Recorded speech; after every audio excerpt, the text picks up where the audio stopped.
Les gars, victoire 3-1 contre Stuttgart pour ce premier match de Ligue des Champions à domicile. Le premier des 4 à domicile. On s'en sort avec 3 points. A priori, il serait peut-être 17-18 points pour être dans le top 8. Honnêtement, j'en ai rien à faire. Honnêtement, je compte pas les pronostics, les statistiques. C'est que le concret. Là, ce que j'ai vu, c'est les 3 points, certes, sur la feuille de match, sur le tableau des scores des 36 équipes. C'est bien beau, on sera en tête, etc. Mais dans le contenu, c'était éclaté au sol. C'était nul. Il y a effectivement des bons moments, des bonnes séquences, mais globalement, est-ce qu'on se rend compte qu'on s'est fait mener par le bout du nez pendant quasiment peut-être une énorme part. Et j'ai noté, la 22e minute de ce match, on avance un peu, il y a un peu de siège, il y a un peu de construction, il y a un peu d'action pour le Real Madrid. À la 22e minute, en Ligue des Champions à domicile. Je veux bien si c'est une grosse équipe en face, une grosse écurie. C'est Stuttgart qui, pas la saison dernière, mais celle d'avant, était aux portes de la relégation. Cette saison, c'est la saison dernière, du coup, ils ont quand même réussi à finir deuxième de Bundesliga derrière Leverkusen et devant le Bayern. Ils perdent quand même des éléments, ils recrutent, etc. Mais tu ne peux pas attendre 22 minutes chez toi, dans ta compétition reine, pour commencer à imposer ton jeu. Et c'est vraiment à la 25e minute qu'il y a eu du gros danger. C'est même que c'est ballon pour Vini qui doit décaler Mbappé, il doit faire son passement de jambe il fait son passement de jambe, passe pour Tchouaméni. Tchouaméni qui l'envoie au 7e ciel. Mais tu ne peux pas attendre 25 minutes pour te créer une occasion chez toi contre Stuttgart, qui est forcément, et qui est si ce n'est, je crois, la plus faible équipe de notre. On a Dortmund, on a Liverpool, on a l'AC Milan, Stuttgart, on a Brest, on a Lille, et je crois que c'est tout, si je ne me trompe pas. Stuttgart, c'est l'équipe la plus prenable, et tu attends la 25e pour te prendre une occasion. Tu te fais mener par le bout du nez, on n'a aucun contrôle, on ne pose pas le jeu. Stuttgart, deux touches de balle, ça joue, mais facile, c'est simple, ça se trouve entre les lignes, c'est du débordement, il y a tout. Stuttgart nous a tout fait, nous a appris le football. J'ai envie de dire, comme depuis le début de saison en Liga, chaque équipe de Liga joue mieux et pratique mieux le football que nous, fait mieux circuler la balle. Et je ne savais pas que le manque de Kroos, je savais que ça allait nous causer énormément de tort. Je n'ai cessé de le dire. Mais là, je ne sais pas si c'est parce qu'il n'y a pas Kama, mais bon, Bellingham était de retour, Tchouaméni était de retour. Tchouaméni, utilisation du ballon, on sait toujours que c'est pas ça. Même si pourtant c'est lui qui a l'ouverture du magnifique premier but pour Mbappé, c'est lui qui fait l'ouverture splendide pour Rodrigo qui ensuite la décale à Mbappé. Mais on sait que à l'organisation du jeu, Tchouaméni c'est un peu trop long, ça manque de témérité, ça manque vraiment de. Voilà, tu reçois le ballon, tu as déjà pris toutes les informations, tu sais à qui tu la mets, ou tu poses le jeu comme ça, tu as le jeu face à toi. Tchouaméni c'est assez compliqué, Kamavinga je pense est le joueur avec ce registre-là. Et l'année prochaine, un Rodri, je pense, pourrait venir, même si ça va coûter cher. Je pense qu'il faut mettre le billet pour Rodri parce que c'est un joueur qui, je pense, dans notre équipe actuelle, sera indispensable pour gérer déjà le tempo et pour gérer à la relance. On a vu systématiquement la même chose, tout en première mi-temps. En deuxième mi-temps, c'était un petit peu mieux, notamment au début de deuxième. C'était vraiment le coup dur et le coup de mou de Stuttgart. Voilà, notre tactique, c'est voilà. Soit tu trouves les côtés par un Vasquez qui était cette fois côté droit, par un Ferland Mendy, tu sais trouver un Rodrigo ou un Vinicius, et quand tu n'y arrives pas, tu balances devant. Et Mbappé n'est pas un joueur qui joue, qui doit au but et un attaquant en pivot, du coup tu perds forcément la balle. Et contre Stuttgart, ça nous l'a fait. Contre Mallorca, ça nous l'a fait. Contre l'Atalanta, ça nous l'a fait. On perd des ballons bêtement. On n'arrive pas à construire. Alors je pense que ce n'est que le début. Voilà, de temps de s'acclimater sans Kroos, sans un vrai organisateur de jeu. Mais je trouve quand même que c'est vraiment assez grave de ne pas savoir quoi faire avec le ballon, sachant que tu es Real Madrid, que c'est ta compétition reine, que tu joues quand même contre Stuttgart, tu as beaucoup de marge. Stuttgart, 14 ans sans LDC. Dans cet effectif, il y avait qu'un joueur qui avait connu la LDC, il me semble, dans le 11 de départ. Tu peux pas te terminer par le bout du nez. Mention spéciale quand même à Stuttgart, on va pas leur enlever ça. Ils sont venus sans appréhension, décomplexés. Ils ont joué leur football, ils ont très bien joué au football, mieux que nous. Malheureusement, c'est le Real Madrid en face. Tu as un coup de mou au début deuxième. Tu ne finis pas tes actions par un monsieur grand Thibaut Courtois. La parade qu'il fait sur Schrüller, Schralala, ouais, un Allemand. La parade qui sort en 1v1, mais c'est du Thibaut Courtois dans l'art. C'est un mec qui fait peur aux attaquants, qui les force à tirer le plus excentré par le petit trou, par le petit filet de la lucarne. Parce que tu sais très bien que si elle n'est pas petit filet, si elle n'est pas contre-pied, tu ne pourras pas marquer contre Courtois parce que ce mec est un poulpe et élastique. Et je sais pas, il est un chewing-gum, je sais pas de quoi son corps est fait, mais il s'extend d'une manière, il prend tellement de place dans la cage que c'est très compliqué. Et Stuttgart a touché une barre, a touché 2, 3, 4, 5 fois Courtois pour au final ne jamais marquer, à part Undav. Mais bon, ça c'était après le début deuxième. Ils n'ont pas concrétisé leur action. Le Real Madrid En Ligue des Champions, quand tu concrétises pas, on le sait, on l'a vu en Liga aussi, même si c'était énormément de chance contre la Real Sociedad, on va pas se mentir. Ligue des Champions, c'est une nouvelle compétition. C'est une compétition qu'on maîtrise à la perfection. Tu ne finis pas. Tu te fais punir, évidemment, rentrer des vestiaires 45e minute. Vasquez qui sort, qui a pué la merde sur son côté droit. Pourtant, préférentiel, parce que Militao était blessé. Du coup, Ancelotti a décidé de mettre un Carvajal central aux côtés de Rudiger et de mettre un Vasquez à droite, ce qui est logique, sachant que on n'a pas de défenseur trop pour remplacer, parce que Valero est encore trop juste. Il vient de revenir de blessure. Alaba est toujours blessé. Jacobo Ramon, on ne compte pas sur lui de pense. C'est la Castilla, la Youth League, il me semble. L'autre, la Joan Martinez, il est blessé. Et Militao, il s'est un petit peu blessé. Il a joué la deuxième mi-temps, un peu trop juste pour jouer 90 minutes. Mais voilà, il fallait un défenseur trop dans la rotation. Malheureusement, Perez n'a pas voulu. Donc bon, on verra peut-être le mercato prochain, le mercato estival en été. Ça parle de Cuti Romero, ça parlait de Yoro l'été dernier. Ça parle des venues de TAA, de Davis, de Rodri, bref, beaucoup de noms. Maintenant, on va voir ce qu'il y a de concret. Mais là, Vasquez, excusez-moi, mais il a été nul à chier. 2 relances, mais catastrophiques, cataclysmiques, qui a offert d'immenses. Et je crois que c'est le deuxième relance ratée de Vasquez, qui obtient du coup le face-à-face face à Courtois, l'énorme face-à-face que vous avez tous en tête. Je crois que, je sais pas sûr, mais je crois que ça part de cette deuxième paire de balles de Vasquez, qui était mauvais à la relance, qui était pas très bon défensivement, qui a fait une mi-temps horrible et qui est sorti logiquement par un Militao. Et du coup, Carvajal, quand on l'a vu qu'il était sur le côté, il a apporté directement les différences. On voit que quand tu as Carvajal sur le côté droit, c'est pas la même chose pour les attaquants d'en face, c'est pas la même chose pour les défenseurs en face aussi, parce que maintenant, c'était plus que Rodrigo, c'était aussi un Carvajal qui venait aider, qui apportait de la dangerosité et du danger. Et ça n'a pas tant ça. On a attendu quoi, 22 secondes, 23, 25 secondes, bref, une minute pour avoir un superbe ballon de Tchouaméni, brossé, magnifique, ouverture splendide sur Rodrigo. C'est Mittelstadt, il me semble qu'il fait une petite erreur de placement de marquage sur Rodrigo. Rodrigo qui file, qui a fait un énorme match ce soir et qui la décale à Mbappé qui finit dans un but grand ouvert. Premier but en Super Coupe contre l'Atalanta. Premier but en Liga, ça a tardé à venir. C'était contre Valladolid, non, contre le Betis, il me semble. Et là, en Ligue des Champions, il ouvre le bal. Il marque le premier but du Real Madrid dans cette campagne 2024-2025 sous le du Real Madrid. Et aussi pour nous, le Real Madrid qui ouvre le score dans ce match. Voilà, j'ai parlé du service de Rodrigo. Il fait tout sur cette action. Mbappé n'a plus qu'à la pousser au fond. Mais Rodrigo, très très grand match aujourd'hui. Voilà, beaucoup décrié aussi, frustré par sa position.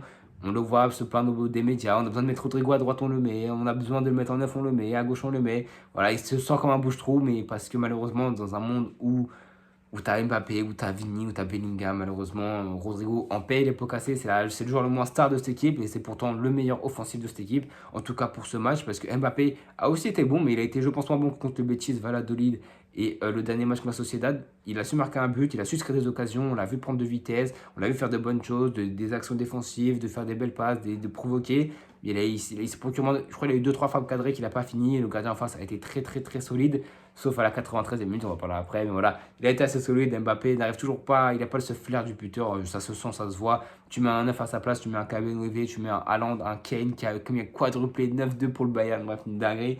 Il finit ses actions. Mbappé, ce n'est pas un 9 pur, donc il n'a pas su finir parce qu'il n'a pas cet instinct. On espère qu'il va le développer et que ces actions-là va devoir être finies. Donc ouais, ça a très bien commencé et pourtant c'est un gros temps fort et c'est là temps faible du coup de Stuttgart qui du coup est dans le mou et dans le dur. Le Santiago Bernabéu se réveille et les joueurs se réveillent aussi. Ils sont un petit peu mieux rentrés. On a eu un temps fort, quelques occasions, on n'a pas su marquer. Voilà. Stuttgart nous a fait une Real Madrid, un corner qui sort un peu de nulle part, une déviation, des joueurs en errance, défensivement, au milieu de terrain, des trous.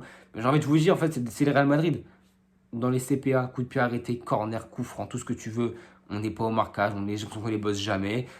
Au milieu de terrain, bon, on en parle tous. Hein, si tu suis le Real Madrid et que tu es assidu, tu comprends bien que c'est trop déséquilibré cette formation. Quand tu alignes les 4, c'est pas possible, surtout avec un Valverde qui, défensivement, c'est pas non plus exceptionnel. Alors oui, c'est son abattage qui fait aussi tout le travail, mais défensivement, il a de vrais retours aussi. Mais Tchouaméni est quand même beaucoup plus solide, je trouve, défensivement.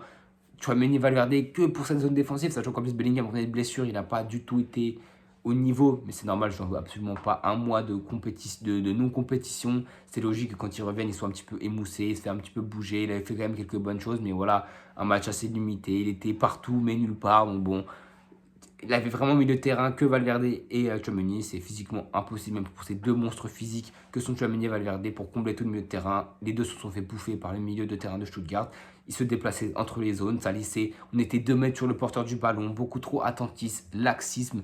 Et c'est à l'image de ce corner où on est laxisme dans les duels. On laisse, il me semble, c'est le moi j'ai pas les noms, je dégage Stuttgart honnêtement, je regarde jamais Stuttgart, je connais les noms vite fait, c'est le milieu central gauche dans la composition, mais je crois qu'il était Ellinger, ouais, voilà, on s'en fout, qui met la remise, je crois qu'il a les cheveux attachés, c'est un tismé il me semble, bref, on s'en fout, il met la remise pour une DAF qui franchement, même pas besoin de tirer fort, juste une petite déviation de la tête, ça a trompé Courtois, contre-pied, il pouvait rien faire, et là, c'est compliqué, il faut entrer des joueurs, on fait entrer des joueurs. Au final, le déclic est venu à la 83e minute par qui d'autre que Antonio Rüdiger qui s'est tué sur ce corner brossé par Modric qui était rentré. Et on bosse pas les corners défensivement, par contre offensivement, contre Dortmund. Et là, dans ce match, superbe tête de Rüdiger, un cafouillage dans le Real Madrid Time à la 83e minute. Dans les 15 dernières minutes du match, le Real Madrid est dangereux, on le sait. Ligue des Champions, c'est notre compétition et on l'a encore prouvé par Rüdiger qui a mis un but incroyable. Fin du match, victoire 2-1.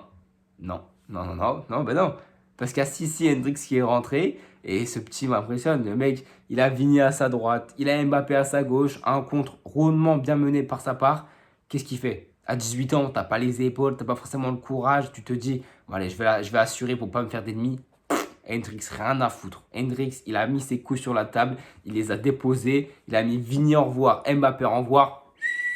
Tire, mon gars, une basse, tout ce qui te sort pied gauche. Alors oui, le gardien fait de la merde, erreur de main. Elle part tellement vite, il a un défenseur devant lui, elle part fort vite, elle est pas si bien cadrée, mais elle est tellement puissante. Le gardien est un petit peu aveuglé au début de la balle, et ça suffit pour le tromper. Et Hendrix qui est rentré, je crois que j'ai vu tout à l'heure, 24 minutes joué au Real Madrid, LDC Liga, 2 buts. Franchement, un ratio de 1 but toutes les 12 minutes. Franchement, c'est magnifique, honnêtement. Il faut donner plus de temps de jeu à Hendrix. Hein, j'avais dit dans les derniers débriefs, hein, quand tu le fais rentrer 88 minutes, tu le fais rentrer 2 minutes au dernier match contre la Sociedad. Franchement, c'est très frustrant pour Hendrix. Autant ne pas le faire rentrer, c'est pour faire rentrer que 2-3 minutes. Donc là, je le fais rentrer une dizaine de minutes. Il a eu quelques occasions et il a eu un but. Donc franchement, magnifique pour lui. Il a réussi ses débuts en Liga, ses débuts en Ligue des Champions. Ça dégage un aura. Le mec, certes, aime beaucoup les caméras, mais franchement, il assure sur le terrain. Donc franchement, on a vu les entrants, que ce soit Arda Güler qui est aussi dans l'initiation de cette action, il me semble. Modric, passeur décisif. Hendrix, buteur. Voilà, c'est ça les entrants avec Carlo Ancelotti sont toujours concernés. Militao, quand il est rentré, a été solide. Donc franchement, ça a été un match défensivement solide au milieu de terrain. Évidemment, le problème de cette équipe, c'est le milieu de terrain. Pas parce qu'on n'a pas les qualités, mais parce que je pense qu'il faut encore se trouver. Alors oui, cette excuse, comme je l'ai mis dans le titre, hein, quand est-ce que ça va durer, quand est-ce que ça va s'arrêter, parce qu'on veut bien que ce soit voilà, un match, 2 matchs, 3 matchs où ça se cherche. On est le Real Madrid, alors heureusement que dans ce match, on ne perd pas de points, on ne laisse pas de points en route. En Liga, on en a déjà laissé 4, ouais, 4. Alors que le Barça, eux, prennent le point de points. Je pense que la Liga, bon, ça fait depuis 2004 à 2006 qu'on n'a pas gagné de Liga dessus. Donc je pense que cette saison, on ne le saura pas encore avec un Barça sous Hansi Flick qui, je pense, va choper la Liga sans trop de soucis, il me semble. Après, à part si on trouve vraiment le remède miracle dans cette équipe pour savoir tout faire jouer ensemble les 3 attaquants, Bellingham, changer de dispositif, rajouter un milieu de terrain, que tout le monde soit aussi là en forme. Parce que Bellingham en forme, je pense qu'il ne nous sort pas un match comme ça. Bellingham qui ne se blesse pas et qui ne revient pas après un mois, il nous sort un match comme ça. Malheureusement, il ne retient pas rigueur du tout. Hein. Il était blessé depuis un mois, il est revenu en entraînement il y a quelques jours, quelques semaines. Donc voilà, on n'en veut évidemment pas. Donc ouais, pour moi les tops, évidemment Rüdiger, Courtois, Rodrigo. Puis c'est tout. Ah, Vinicius, je n'ai même pas parlé. Enfin, en fait, Vinicius est tellement. Il me frustre tellement que, ouais, 13 minutes de vidéo, j'ai même pas parlé de Vinicius une seule fois, tellement il est frustrant. Je viens de le penser à lui. Pourquoi? Pour les flops. Je me suis dit, je vais me tirer en flop. Lucas Vasquez. Mendy peut-être. Bellingham peut-être, je m'en beaucoup plus. Mais c'est un flop gentil, c'est pas du tout méchant. Alors Vasquez, lui, c'est vraiment méchant, il était vraiment mauvais, mais bon, il va se reprendre. Évidemment, Vinicius, mais qu'est-ce qui me gonfle quand il boude dans son coin. À un moment donné, une faute n'est pas sifflée. Putain, mais tu lèves ton cul et tu vas défendre, tu te tues Valverde. 90e minute plus 3, je le vois faire des courses de 30-35 mètres, le mec il rechigne pas. Putain, mais Vinicius, c'est un mec, il est tellement frustrant pour ça. Il n'y a pas une faute qui est sifflée, d'accord, l'arbitre fait peut-être une erreur. Dans la plupart des cas, il ne fait pas d'erreur parce que Vinicius, soit il plonge, soit il a fait un peu trop. Tu joues, c'est bon, il l'a pas sifflé, t'arrêtes. Des fois, le temps qu'il se relève, l'action, l'image, elle est marquante côté gauche, je sais pas si vous l'avez en tête. Il tombe. Ok, on a le ballon encore, je crois que c'est Henry qui a le ballon. Non, je crois que c'est peut-être Ferland Mendy qui a le ballon. Vinicius est assis comme as. Il attend, il se relève. Mais le pire, c'est qu'il se relève. On a le ballon, on est dans le tiers adverse. Il se relève, c'est pas, il va proposer une solution. Non, dos, jeu, limite, il va en hors-jeu, il en a rien à foutre. Mais je me sens, à un moment donné, je regarde à la télé, je dis, mais va bouler dans ton coin et sans déconner, Franchement, Vinicius est aberrant dans le jeu pour l'instant, depuis le début de saison. Il est nul à chier, il n'apporte rien. Dans ce match, ça a été, je pense, peut-être son meilleur de la saison, où il crée vraiment du danger, où il a apporté du déséquilibre, il fait peur aux défenseurs, parce qu'on connaît quand Vinicius va vraiment se réveiller, ça va faire du bien. Mais là, on sent encore une équipe du Real Madrid qui apprend à se connaître, sans évidemment Kroos. Je vais arrêter de parler de Kroos dans mes débriefs, parce que ça me fait mal au cœur, mais vous voyez les débuts des débriefs de l'Atalanta, de Mayer, de qui tu veux. Kroos est l'homme qui réglait tous les problèmes au milieu de terrain, qui était l'arbre qui cachait la forêt, des joueurs avec ballon comme Valverde et Tchouaméni, c'est très compliqué à la relance, à la création du jeu et à l'organisation du jeu, dans les gérer les temps forts, temps faibles.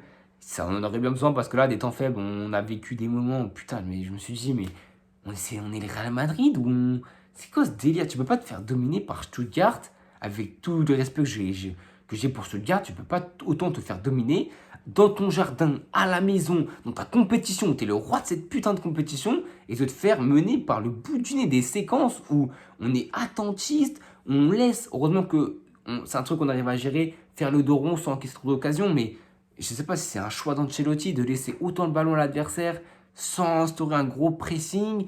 Début de match, on est direct dans le camp de Stuttgart, on a instauré un gros pressing, ça a duré 2 secondes, on l'a plus jamais revu, on l'a revu une fois, on l'a plus jamais revu. J'arrive pas à comprendre si c'est un choix tactique, si c'est les joueurs qui se fixent, les joueurs ont autant de liberté, je ne sais pas. En tout cas, prochain match, je sais même pas c'est contre qui le prochain match. Je suis tellement aberré, effaré, j'ai peur pour cette saison. Pas de saison blanche, hein, Super Coupe de l'UEFA, les gars, il n'y a pas de saison blanche, c'est sûr, mais bon, on sait le Real Madrid, c'est une équipe qui peut se réveiller à tout moment. Pour l'instant, les joueurs n'ont pas encore leur marque. Les joueurs, j'ai l'impression qu'ils se connaissent même pas. Donc, je savais pas que l'absence de Kroos et l'arrivée de Mbappé allait chambouler tout ça. Mais je pense que c'est plus l'absence de Kroos qui chamboule tout ça et aussi la gestion des égos et la gestion d'un collectif. Ancelotti va gérer tout ça, j'en suis sûr et certain. Les cadres vont être là aussi. Les joueurs vont se mettre à diapason. Je crois en cette équipe, évidemment, pour tous les trophées possibles et imaginables. Les 6, 7, 8, j'en sais rien. Je sais même pas combien de trophées dans ces compétitions. Il y a tellement de matchs, de toute façon. On se retrouve les gars demain pour le débrief de PSG Gérone il me semble et de jeudi c'est Monaco, c'est Barça Monaco il me semble. En tout cas les gars, donnez-moi vos tops et vos flops en commentaire de ce match. N'hésitez pas à vous abonner, à liker, à partager et à bientôt tout le monde.